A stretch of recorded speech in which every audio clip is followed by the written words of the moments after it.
Hello, kiddies. It's your old pal Sarah here, and her co-host Mike. Hi guys. And today we will be reviewing.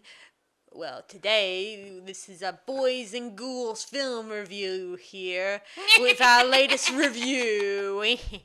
Whatever. Sorry, Anyway. guys. I just thought I might go for a Crypt Keeper thing again. So tonight. We like Mr. Kassir, he's a nice man. So tonight thought we might review another of Irwin Allen's works. One is particularly my favorite of the series he's ever done. Yeah. Land of the Giants. Now, people think, why are we doing this? Mm-hmm. I grew up with this sort of stuff. Yes. I didn't know, or I probably didn't pay attention back in those days, that Irwin Allen made, obviously, The Land of the Giants, Voyage Above the Sea, Lost in Space, and The Time Tunnel, all about the same time. Yeah, and the one thing I like about this one is it reminds me of a cross between Gilligan's Island and the Swiss Family Robinsons. Something like that. Both castaways and both are lost on an area that they don't know much about. And here's another thing which I really, really like. I mean, this guy did it all. He created the series like the other ones. He was one of the producers. There's Irwin Allen, Bruce Fowler, and Jerry Briskin. He was the executive producer.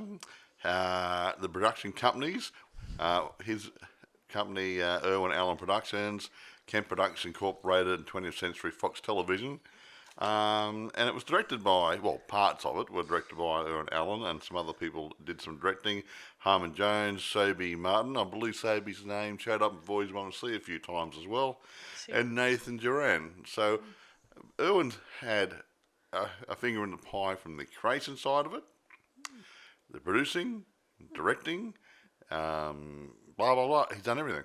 Yeah, exactly. So this is why I get inspired by these sort of guys who do it all.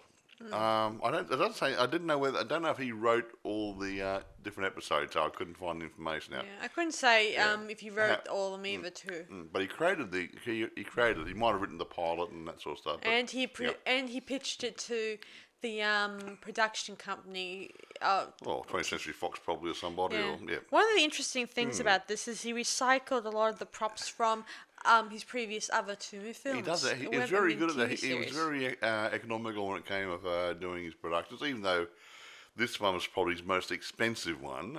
He still did recycling of film footage and different things. Yeah, and he used a lot of props from other, large props from other productions that deal with people shrinking or becoming small. He borrowed things here, and so the Incredible Shrunken Man was one of many. He might have borrowed stuff there, but you look at going back to, I think we did Time Tunnel recently, didn't we? Mm-hmm. Yeah. Now Time Tunnel, he used a lot of film footage from old movies. He used some sets, I believe, that might have been hanging around.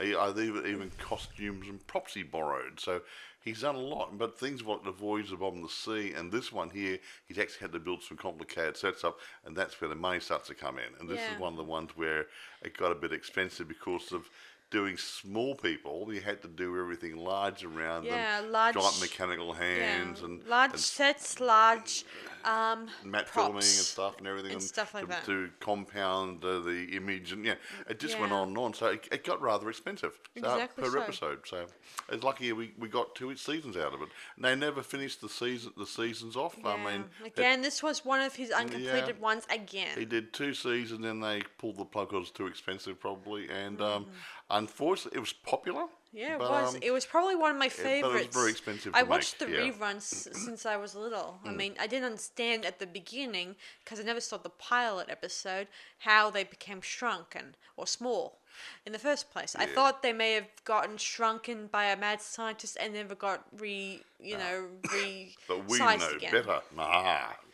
Of course, throughout this movie, or TV show, I mean, they encounter a mixture of good and bad giants. Most of them bad. Of course, they think these little evil creatures are out to disturb. They're like I don't know, spies, terrorists. They're going to be dangerous to their community. Yeah, that sort of they thing. think that they seeing they call them the little people, obviously. And the little people called the other guys the giants. Gee. Yeah. So anyway, the people in the in the pilot episode, they come. I guess they came from Earth originally. Well, they did. They actually, I did get a bit of information as in my travels. Now, these guys, our intrepid travellers, come from the planet Earth.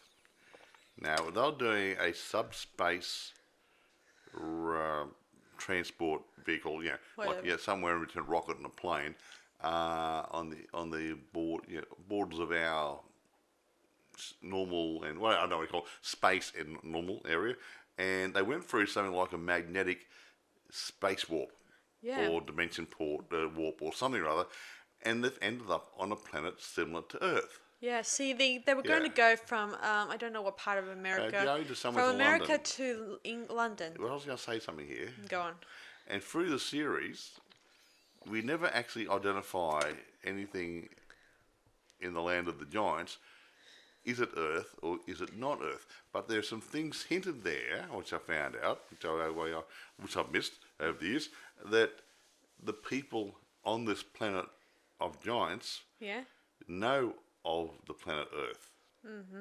And even the leader, Gary Conway, I'll go for the actors in a minute, actually saw it through a special pair of glasses, like UV lenses or infrared lenses or something or other, and he actually could see the planet Earth in a distance, like we'd see the moon or something. So we can't see that planet, but it's close handy. You see what I mean? I get it. And that's what it is. So it's just jumped through this gateway portal sort of thing and gone into this other world. Yeah, I love Gary Conway. And he's one of my first ever crushes growing up. Next to Richard Dean Anderson growing up. Before you start telling everybody how wonderful these people are, I'll go through the cast and then you can say how wonderful it is. Yeah. Now, I'll go. They had a lot of guest star people brought in as well, but I'll only go through the main people. Now, what we have here, the intrepid leader, Gary Conway. He's been in a few things. I think he's in Burke's Law and a few things and whatever. He plays Captain Steve Burton. Now, he's the pilot, whatever, commander of this little space shuttle thing. Don Matheson plays Mark Wilson. He's a millionaire type, engineer type guy. He's a he came an American creep on the first pilot, but he settled down and became a good partner, I suppose, to Gary Conway's role. Yeah, I often think he's just as cute too. Yeah, I'm talking about arrogance because he's up himself and he realised they had to work together and they became nice. Yeah. Anyway, irrespective. Yeah, like I said in the past, these people had to work together, and while everyone had like different. Killing His Island. Yeah. Yeah, and even each of them had their reasons for being there, and all that stuff. Now, and each one of them played a bit of a key part to the story. Now, here we go. Stefan Angrim plays Barry. That's the little boy, isn't it? Yeah, little boy. Yeah, I think he's a Canadian actor, musician. Now, he plays a good role.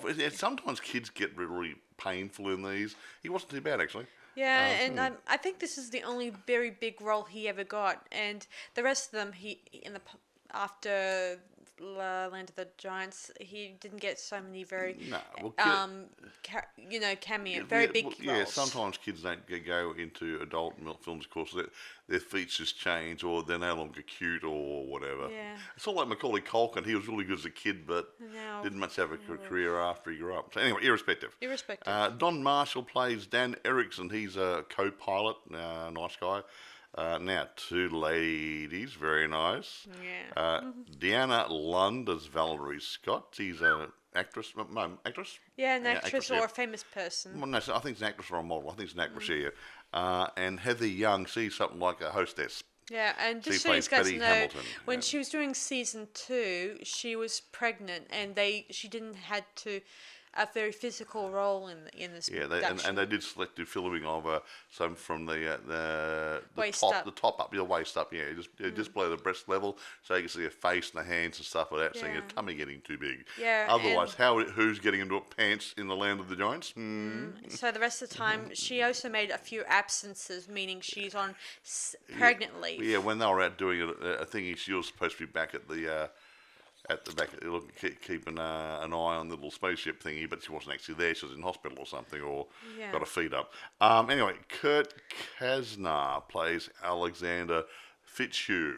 Yeah. A lovable rogue, a little bit like Dr. Smith in Lost in Space. I wouldn't be surprised. This is where he got the inspiration I think for it. he bought this in, like, weird guy. He was a thief and whatever, but he was a lovable sort of guy in some ways. He formed a bond with the young boy, like Dr. Smith and Will Robinson sort of stuff. Yeah. It was good fun. Yeah, he wasn't Yeah, that bad. when there was a scene where Barry was going to get an operation on his appendix, was it? appendix, Yeah.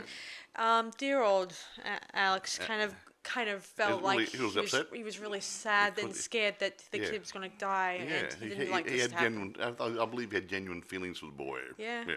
Anyway, enough of the actors. And Excuse me. I won't go on to too many other things, but they did, like I said, had a lot of guest stars in there. You had, I'll give you a couple of them. You had Michael Ansara, John Carradine, Alan Hale Jr., Jonathan Harris, Lee Merriweather. And that sort of people. They were thrown in there as giants, obviously. Yeah. There were the odd. Sometimes there was the odd person who looks the same size as them. Like there was one episode where they encounter someone who's around their size, and as it turned out, he was a shrunken down giant who's trying to invade their in that episode. Well, not invade, just try to get under their skin and try to make out he's one of them. Aha! Honey, I Shrunk the Scientist. But again, as I said before, when I was little, I didn't see the pilot episode, and I was left with guesswork on my side. Anyway, so what we've done, a bit of an overview. Obviously, we'll go on through. They've gone through space. They've ended up another planet. Planet. I thought it was a dimension or an alternate reality, but no, it's another planet nearby Earth. Yeah, and in this world, of course, it sort of takes. It looks like pretty much. It takes place in the around the time this TV show was made in the late '60s, and this is supposed to be 15 years later in the future. But the period of the giant guys were a little bit of pre that time. They had some technology which was really good, but they lacked other bits of technology. And that's where they think the little people might fill in the gaps, because they see them. They also see them as a threat because they are advanced. They got exactly right. Yeah, so they had space travel where the giants may not have had space travel, and they were looking at trying to get space travel, and they said, "Well, you're already doing it." So that sort of stuff. So they consider them as a bit of a threat. Yeah. Just like if we saw an alien and we think the first thing pops to mind that he's a threat to our way of life. Yeah. I think that's where he got the idea. He was showing a bit of a, like, if we were the aliens invading another galaxy, and then we would be considered the threat, maybe. That's how I see it in my head. Well, yeah, and to boldly go where no one's gone before and then shoot everybody we see, it's not a very good way to do it. No, well, consider what happened in the Crusades. Yeah, exactly right, the Crusades. They went there, they convert to Christianity or we will kill you. Not a great way to win friends and influence people. Quite right. So this is... Or Star Trek. Shoot to kill. Now, hello? Did you say hello first? No. Anyway, another thing about this movie is throughout the running of the series, the actors and actresses performed their own stunts. That had to be fit. And stunt doubles were rarely used unless it was absolutely necessary. It kept the cost down too. Well, but you got to admit, Mike, there wasn't too much stunt doubling. I mean, Well, no, stunts when they that had to sort of climb upstairs and stuff, when the stairs were something like 4 feet tall or something or other, they had to be able to pull themselves up over the stairs Yeah. and that sort of stuff. And you Yeah. go, okay, fair enough. And Quite right. so they had to do all those and climbing up and down ropes and stuff. They did their own rope climbing and different things. And now I'm not saying they all did it, but the main guys. The captain and his the guys, just theme and the co-pilot, those sort of guys, they were fit. Now the guy who played Mr. Fitzhugh, he didn't look very fit to me at all. Well, he still had to. It's a bit chunky. He was. He still had to do it, and you can't argue No, with the I don't. director. He didn't do as much as the other guys. I don't think. Yeah, he was there, and then they would cutaways maybe where he didn't have to do his bit as much. I did like the possibly, giant yeah. hands and the giant feet, and, Yeah, and well, all the giant props that look like giants. And that's where the cost came in. Yeah. Yeah, because they had to make these giant props and mechanical hands and Yeah.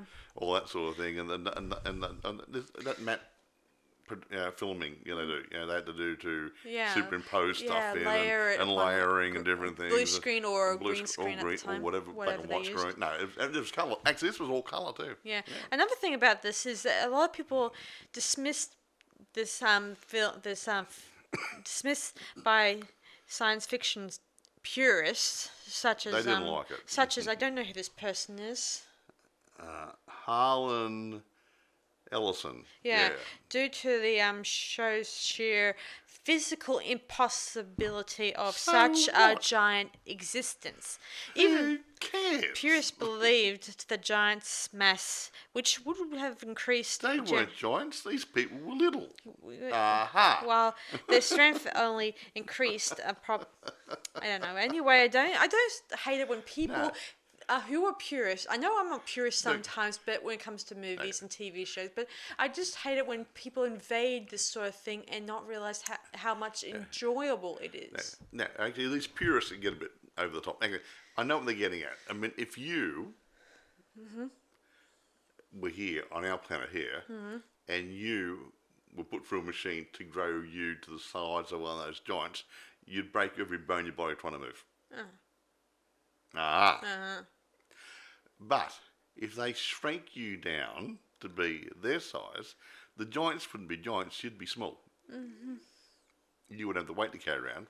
Exactly. You'd be able to go scoot around like a mouse. Yeah, and So, bear in mind, it's relative. This is a mystical planet. A mythical character fiction. planet. Hey, hence the word science fiction, critics. And in this world, what was big and huge and stuff is believable.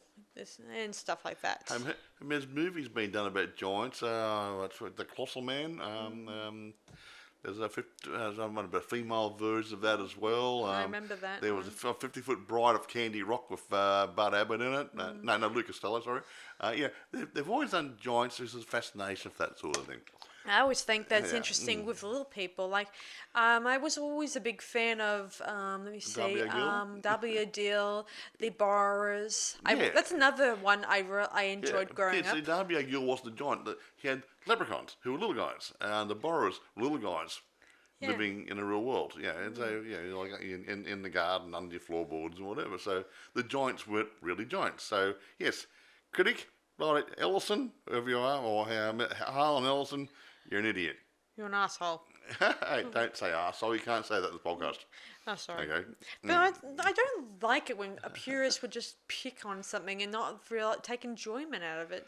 I can pick on just about every movie and be a troll if I want, but I won't do that. No.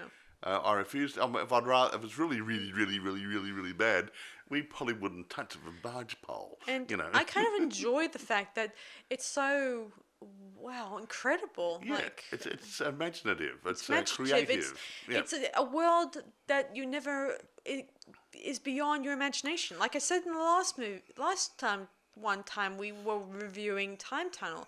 It's taking you through different aspects of history. Yeah, and different ideas. Yeah. Now this here is purely science fiction, and there's no history in it. There's no nothing. Hence the word fiction. It's just a fun show. Okay. Yes. But I mean, they do get different scenarios there, and they do help people. There's in one of the episodes, there's a little boy who's deaf, and they make a hearing aid for him using a little amplifier thing, and they put it into a seashell, which like conch, whatever, holds up to his ear, and he can hear it because they didn't have the technology to make hearing aids on this planet. Oh, So, and there's yeah, another yeah. episode where a guy who's a troubled saxophone player who can't really play music really well. Terrible, and bad. And Dan, who was the co-pilot, He knew how to play trumpet. There's a trumpet. Yeah, Yeah, trumpet. Yeah, he showed him how to play the blues or jazz. Yeah, well, jazz, blues, whatever, and showed him where he's going wrong, and it became really, really good. Mm-hmm. So yeah, That's one of my favourite ones. There's some good fun stories in it, and there's some good ideas to stimulate a drama sort of thing. Yeah. So, but look, it's a mixture of drama and comedy and fiction. It's just a good mix. And by the sounds of it, in some of the episodes, it indicates that, like in one story about the boy who gets his appendix damaged, Oh yeah, and the boy, the giant was able to help. A doctor, a surgeon, whatever, talked Steve, the pilot, Scott. Steve through the operation, Yeah, so Steve. he had to have a go at doing an operation under the guidance of a giant doctor. Yeah, and there in that one, it indicates that their biography. Their biology. Biology is similar to Ours. Ours. Exactly. Which is kind of interesting. They look like us. They talk like us. They smell like us. Poo. Meaning they knew exactly how to prepare it properly without making little mistakes. So they were pretty much the same as us, but a bit bigger. Mm-hmm. I still wonder whether they actually are big, because I mean, there's a possibility if they went through this space gate thing, did it actually shrink them? Oh, that's a And point. so are these people actually giants? Yeah, that's an interesting thought, Mike. Interesting thought. Who knows? Maybe. Who knows? Right. Again, I'm not sure. We'll never know. Guess we'll never know. Because they didn't finish a bloody series, did they? No. I wouldn't mind if they did a movie episode and then in order to clear up the whole thing, just like bloody. I mean, it would make a really good smack dab of finishing the series and adding a bit of a good conclusion about it. There's no conclusion. I mean, it left hanging, which is unfortunate. So, but getting back to different stories, they actually borrowed some themes. They did. There's one about a time traveller. I think that showed up in Lost in Space, and they brought it in here. And I think the time traveller took them back to Earth before they actually took off to try to change things and whatever. That reminds me a little bit of Logan's Run. Yeah, I know. The TV series, I mean. Yeah, and other things too. I saw a movie called The Time Travellers, and the thing is, what happened? It got stuck in a loop because they couldn't change what had already happened. So what happened? They go there, and it still happened, and I think it started recurring like a loop. Yeah. Yeah, I guess it's like the expression goes. You said it yourself, Mike, that you cannot change the past. Nah, it's written. It's written. So it is written. Let it be done. Yes. Straight out of the Ten Commandments. Now, Okay, my right. favourite episodes of all time are in Land of the Giants is the Creed, Brainwash, Deadly Porn, and let me see, Giant and All That Jazz. And Music one, yeah. Every Dog Needs a Boy. That one deals with the boy Barry, whose dog, he has a dog in this, terrier a little terrier that travels with them to the land of the giants, and he gets damaged because of a very big dog that's living in that world. Nasty. And he goes and approaches a veterinarian, who is a veterinarian's assistant, and asks him to fix up his dog if he can. And he does really well, except for a bit of a nasty other giant who tries to Make some money cause out of some it. trouble out of it. It was kind of that's what I like about it. I love it when there's a mixture of good giants and bad giants.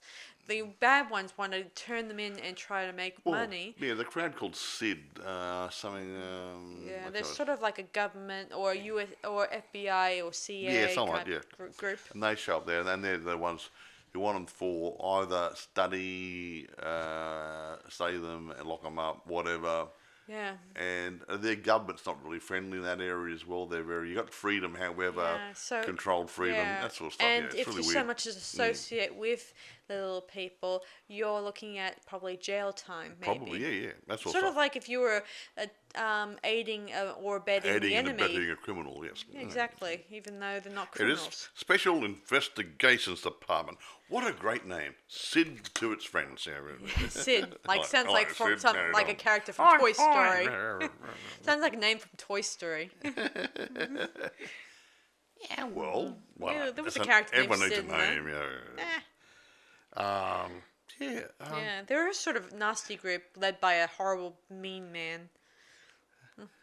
Oh, here it is. I have a few of my notes here. Here we go.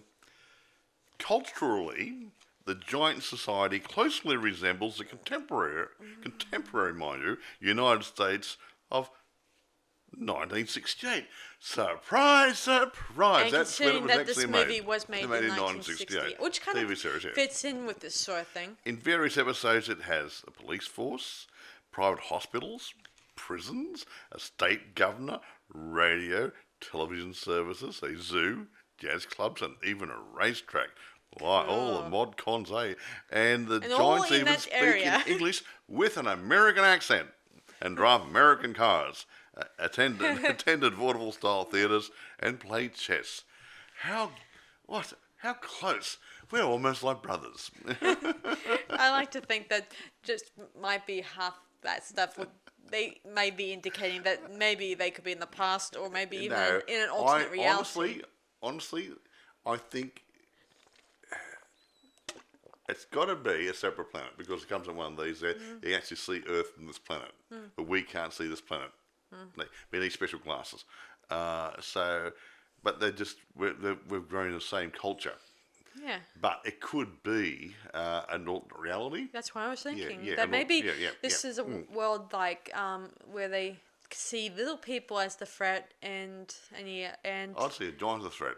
Yeah, and this world is, of course, back in the 1960s, obviously. 1968. And while these little people could be living in 2000 and something, whatever. See, back in those days, especially in America, I think they might have been still worried about things like UFO scares and whatever. And so anything came from outer space would have been on everyone's mind when they wrote the scripts.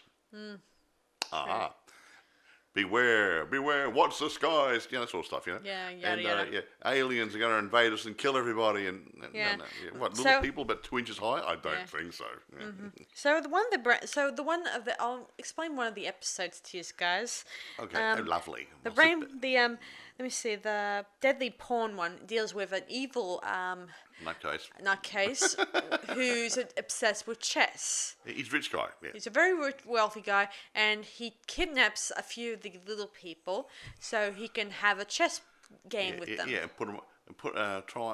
he tied them on his chess pieces. Yeah. But the thing is, he had a special modification on his chessboard, so randomly a square will open up and the pawn or the other piece will drop down below the board and be incinerated. Yeah. What a nice man he is. Yeah, yes. But fortunately, he doesn't use it at first.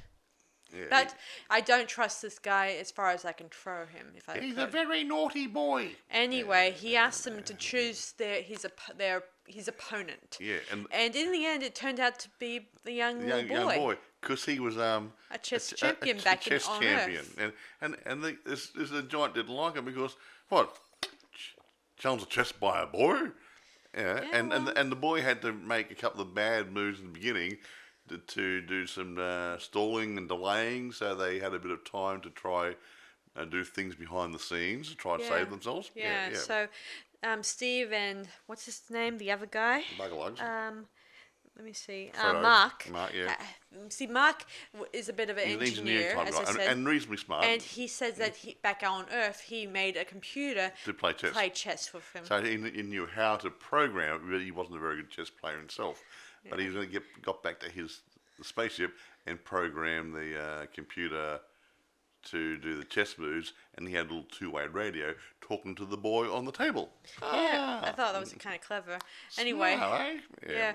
Of course, when things turn great for the heroes, the bad guy decides to throws the remaining pieces and them into the furnace. Yeah, and for- it wasn't on. At He hadn't first. turned on yet. Yeah. But luckily enough, Steve and Dan and Mark were able to come in there and save them. Yeah, they had a little cutting tool they had. Yeah. Yeah. And luckily enough, I think Betty was in this scene, Heather, and I think she at this time was probably in her pregnancy mode. But she was back at the spaceship. Yeah, she was, but she was sitting but behind and- a console. Yeah, and you cannot see Actually, her that's something waist. interesting here. I found out they shot all these episodes in a particular order. Wow. But no, they always do. Yeah, Okay. one after another. Yeah, but when they put them on the air, they didn't put them in the same order. So you had a problem with continuity, and she would be, I and so get she would it. miss the odd one here and there, but she wouldn't miss 2 or 3 in a row or something if she had health issues. So you might miss that one and miss that one and miss that one, but that was of course they're they're aired out of sequence. That makes sense. Interesting. Yeah, it does explain a lot Wow. when you think about it. Why the hell? I got no freaking idea. You're destroying continuity. I know it's not Neighbours or something else, but Yeah, you'd like to it's have quite that- different yeah, back then, Yeah. where in these old TV shows they didn't really revolve around continuing. Well, it didn't need continuity. It was but always a standalone episode. But if for you're each developing one. a character like Fitzhugh, the naughty guy, now if he's there on the pilot here, it's established that he robbed somewhere or other, don't say millions of dollars, whatever it was, lots of money. He's carrying his bag; it was full of money. And he was an army guy. Yeah, ex-army, I think. Ex-army. Well, he had his army uniform on, and he stole his money.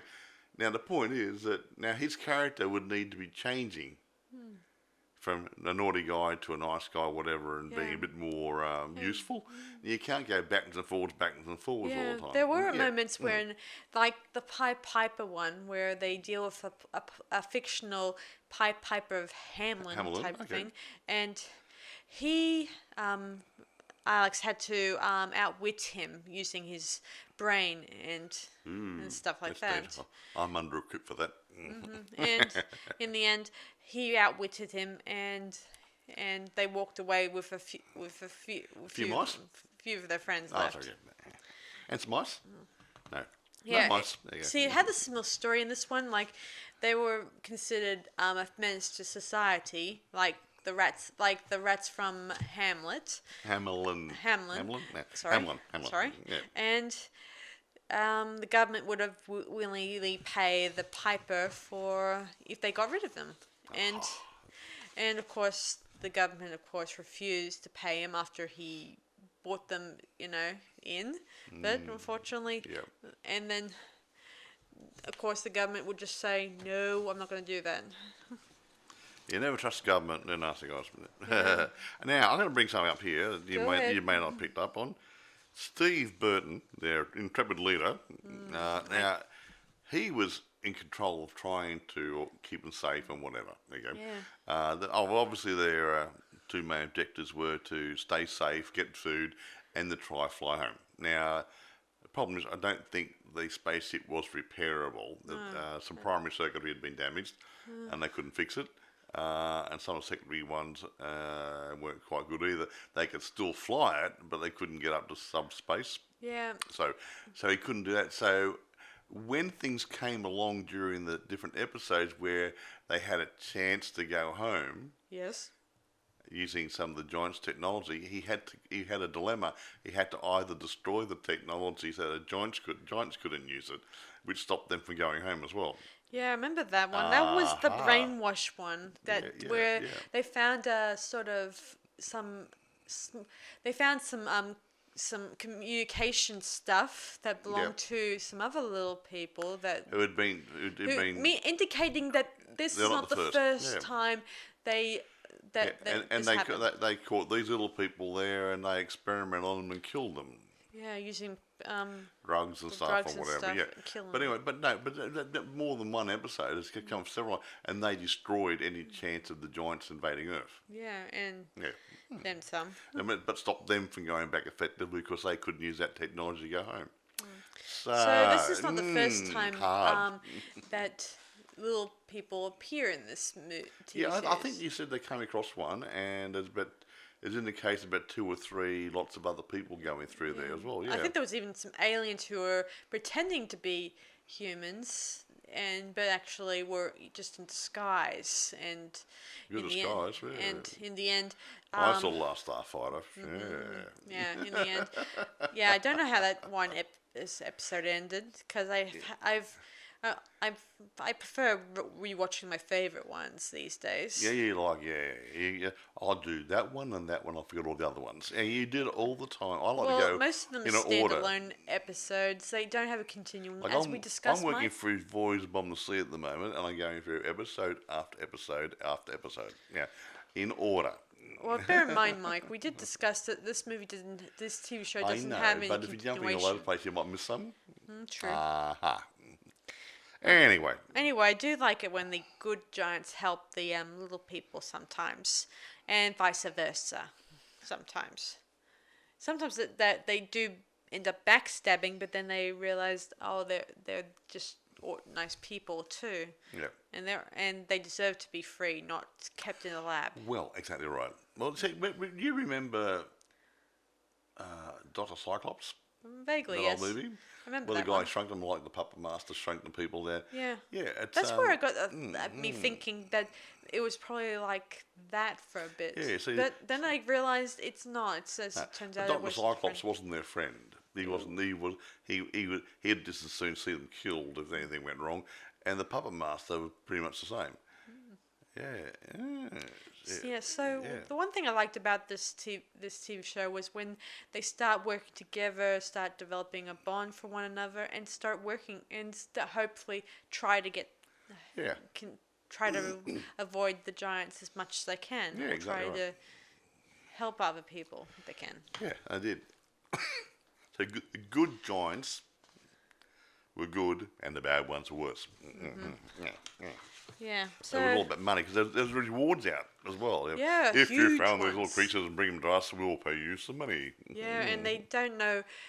I think that most of the good giants think that if they pay them, and hand them over, they'll be well treated. But technically, it may not be the case. It may be they'll be placed in a small, prison camp, and be experimented on. Yep.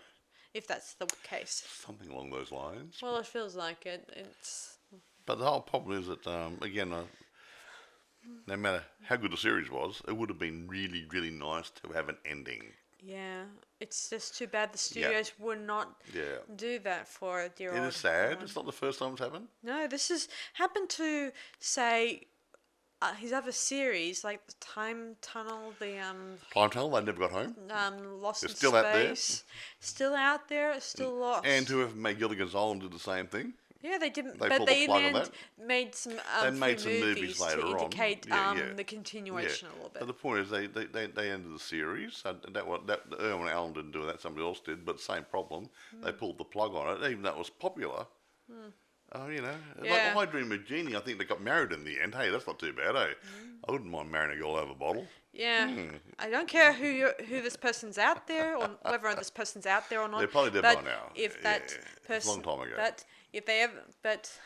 that person who decided to put Gunsmoke on instead of Gilligan It wasn't deserves to be Gunsmoke. thrown No, it out. it wasn't Gunsmoke. What was it? It was Western. Yeah. Yeah. Yeah. Yeah, I think it was the network's wife. Yeah, she was someone else. She was nice. And wasn't the Time Tunnel movie for the same thing? They put Ah. something of custard, like was it Custard. custard? Yeah, but custard. Yeah. Yeah, I don't know much about that one. Yeah, I hate it when yeah. some people just think, Yeah. I'll do this what I want in the network. Yada yada. Because when it's working, it's an old saying: if it ain't broke, don't fix it. If it's making money, leave it on. Yeah, I mean, Yeah. what were the reviews like on Land of the Giants? I couldn't find too much in the way of reviews, which is a bit of a shame. Which I can't say whether anyone liked it or not. Yeah, whether or not they got enough for But good hits. I want to hear something. The show was created by Irwin, obviously, with a budget of $250,000 per episode. Now that could be their dollars back in those days, and that's a lot of money. Yeah, I've noticed. I don't know. Yeah, so that's wow. That was set a new record in expenditure on a show of that nature. And you're right about before that they did many of their own stunts, climbing ropes and different things, phone cords, whatever, and Lifting things Yeah, that are 10 times as big as them. but they were that made of could be- paper mache and balsa wood and stuff. But still, it's they did a lot of stuff. He could really put a touch of reality into fiction. Irwin Allen. He had an idea, and it came out on film. Whether it's this one or Time Tunnel or Voyage of the Sea or Lost in Space, it's got a sense of reality, even though you know it's fiction. And some of the props might be a little bit dodgy because it is still a budget. It's not, it's not a multi-million-dollar movie you're doing. But I do. When I was little, I was probably either 7 or 8 when I first watched this, and it was a repeat. Just so you guys know, because I was born in the 80s. 86. Yeah, 86. Yeah, born in 86. Wow, that's a long time ago, isn't it? Yeah, but I did watch a few of the reruns here and there, So and I did enjoy them.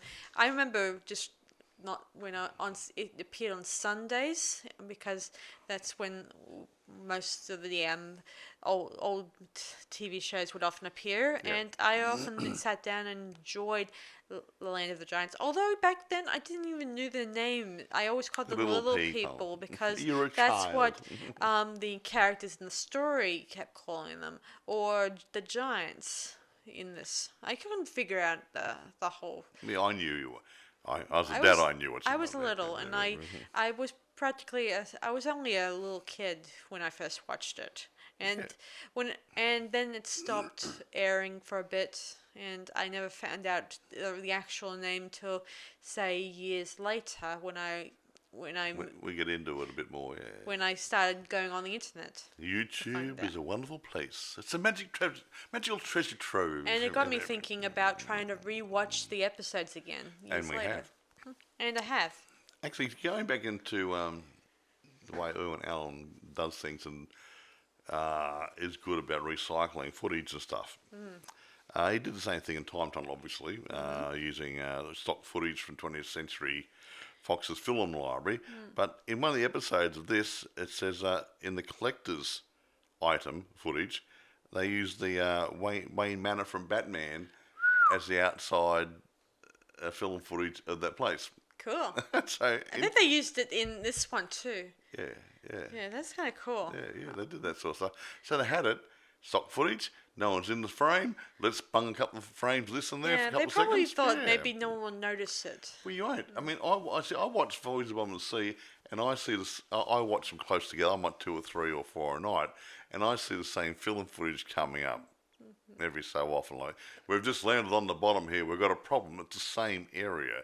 It's the same backing. It's the same film footage. That sort of stuff. It's the same dialogue. No, not the same dialogue. Just the outside of the submarine going down to the ocean floor. Some of the underwater props, as I've seen a little underwater laboratory. In one of the episodes, it got blown up, and it's still there, and it's been reused in another episode. That sort of stuff. So he's good at reusing footage, which is great. Why redo it? I don't know. I do wonder whether or not he got annoyed with the network guys. Oh, you would. I mean, if you got something rolling really good and you got lots of imagination happening and everything else is going great, you turn around and say, we don't want to do it anymore. We want to put a cowboy show on. Oh, grow up. Yes. Cowboys had their time. Hop Along Cassidy, Cisco Kid, they were about 10, 15 years before that. And people had their gut full. Well, I wouldn't say gut full of it, but they had a big serving of all those old Western TV programs. You had your Gunsmokes, you had Sugarfoot. People who knows a Sugarfoot nowadays? Or Wild Wild West, I think. No, that's later. I'm talking about earlier. All those sort of things. You had the original Maverick. All that sort of stuff was way back then, and just about every TV show, every TV channel had a Western on. And now, it's just about a decade later, maybe a bit longer, they're starting to do sci-fi. Why go and put another bloody Western on to take over from the sci-fi when it clearly the people are wanting sci-fi? Yeah, Or horror, if or you guys something else. are listening, I'm giving the network the finger. Yes, and it's not. It's a rude one. Yeah. See, sometimes you guys, well, those guys make mistakes. I mean, it's who's in charge. I always thought accountants are running the places there, and it's all about the money. Yeah, well, Yeah, remember when we watched the documentary for Gilligan's Island where it had when the famous guy who said that people should view their TV shows and consider that the whole thing is dealing with wasteland stuff. Yeah, whatever. Can't remember. And he wanted the networks to take more control of what should be shot on television. That's a problem. I mean, if the networks were it like should that, be about the. I keep saying it should be about the art. It should be about not the about audience, the dollars. not the No, the art. too. No, the art of making a movie or a TV show. If you make a good product, people will watch it and enjoy it. Yeah, and You can't say, "Oh, let's look at the bottom line, our bank account." But yes, you have to be mindful of your costing and your budgeting. Yeah. But if you focus on it, you're not going to make a good product. Yeah, another thing is you should You be lose money, mindful about the audience. If they like it, then let them and they will watch it, and they'll get. Yeah, and let them and be the sponsors will be paying money, and it'd be syndicated properly, and everything else. Everyone be happy and smiley and making money. Yeah. Why kill the goose that laid the golden egg? They keep doing it. A lot of dead geese hanging around over there. You know. I'm not sure what's happening with the other TV shows I've seen so far. I mean, most of the time they often keep cancelling them for some other new stuff that keep it coming up in the new year. And then you get a crappy show, a crappy show which isn't rating as good as the other ones, and they keep milking it. Let's do another boring episode. Let's try and get another season out of it. Lord, we'll put that one to rest and put something decent on. But actually, just change it. We're having a dummy spit at the moment. I just hate picking the network. We're not trolling the production. We're trolling the guys to make a decision. Yeah. You've got to admit, they do. They're idiots. They put the finger on the wrong button. When it comes to what's this red button do? What's the green one do? I don't know. Eeny, meeny, miny, mo. They keep. It's sort of like the red pill, blue pill thing. Yeah. They would. Alice in Wonderland. Yeah, they think that they should go back to the red pill and keep the I reckon those guys formula take an L pill and just put us all out of misery. They always go for the blue pill and never suspect whether or not the network is going to come up with a flop or something. Faint hearts never won battles. That's it. Good. Yeah. Anyway, I did think Land of the Giants is wonderful. Well, some people don't like it. We like it. It's in its genre, an inexpensive budget. Sci-fi, again, in line with You're Lost in Space and Time Tunnel or whatever. It's a good value show. It's got its limitations like the other ones, of course, the budget constraints. Still good watching. And some people don't like it. Oh, you don't like it. It's not it's outside the realms of possibility. It's fiction. Hello. Hence the word fiction underlined. Get a dictionary and a thesaurus and check the word fiction out before you start bagging the fiction. Yeah, if it said science non-fiction, then you have an issue. Then you expect something like Carl Sagan. Yeah. Now, do you want to rate this? Wait a minute, I'm not quite finished. Okay. Now, music, you ask. Who wrote the music score for the themes? Johnny Williams did it. Yay! But wait a minute, there's more. John Williams composed the music for Land of the Giants. He did 2 scores, one for season 1 and one for season 2. Cool. He also did the, I believe, Lost in Space. And maybe one of the other ones, I can't remember. You go, John. Yeah. You go, John. You go. Yeah, Lost in Space and the Time Tunnel. So he was used there. John Williams has always been good at doing a good score to suit the movie or TV program. He's always had that talent of just, I know where it's coming from. Yeah. And he does something really good. He's amazing, that man. I would kiss him on the cheek if he was here. No, I wouldn't. Yeah, if I ever met him, I would definitely like his autograph if I could. Now, I won't go into home release stuff. However, this is available on Amazon, eBay, and YouTube. Hooray! For those purists, go and buy one. Those ones who want to test the water and see before you buy it, yeah, you get them on YouTube. I don't know what the quality's like. I haven't watched them on YouTube. Me neither. I don't know how. But they are available. And if you like them, yeah, go and buy a set. They're still available and they're not overly expensive. Some are quite cheap. I think you can actually rent through Amazon too. I can actually, for example, I think Amazon Prime, is it? Yeah, you can rent them if you want to. Yeah, rent an episode. Rent them before you go ahead and buy a DVD or a video. Or DVD obviously is probably better. For what it's worth, again, the criteria for these I use, hey, it's not a mainstream movie. It is a special genre of their own. These these TV shows. So I'm going to give this 9.5. I'm going to give it 9.5 too. I mean, I do love it, and I would have loved to make it a 10, but I still think that there was. I'm taking 5 off it for 2 reasons. What's that? They pulled the plug too early, and there's no closure. I guess that would be a good reason. That's a good reason. And the one is they put the episodes out of sync, so any continuity there was going to be in there got lost in the shuffle. Yeah. So that's why I took it 5% off.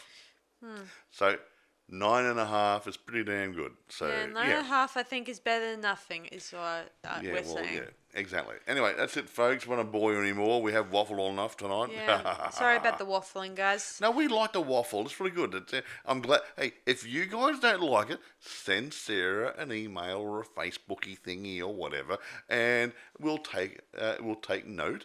If you like what we're doing and think it's fun and interesting to listen to, come back and say, yeah, really enjoying your podcast. Yeah, exactly. Yeah. We need some affirmation or something, the encouragement that we're on the right track. It was really good. However, then when we first started, someone came back saying, I didn't like the podcast because there's a bit of a crackling noise in the background.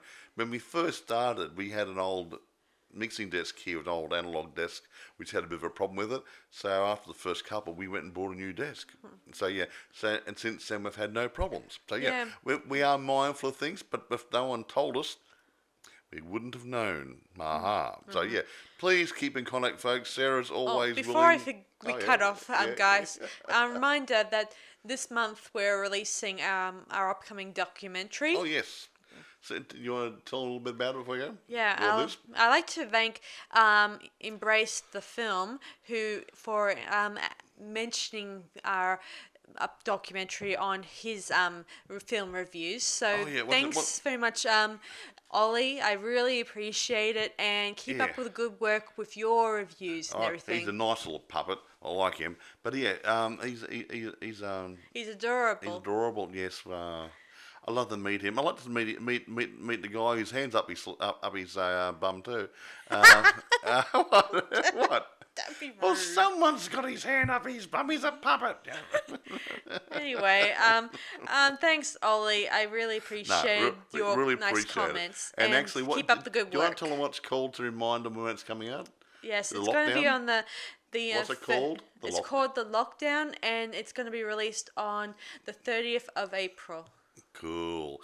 And Sarah's put this together over the past few months? Yeah, last month I should say. No, when you put it together, when you started off.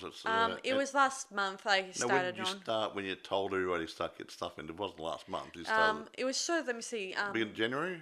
Beginning of January we started. Where I started collecting everyone's interviews. And these people around the world, America, India. Was it a girl from Russia or somewhere? Russia. Europe somewhere. Yeah. And they've contributed.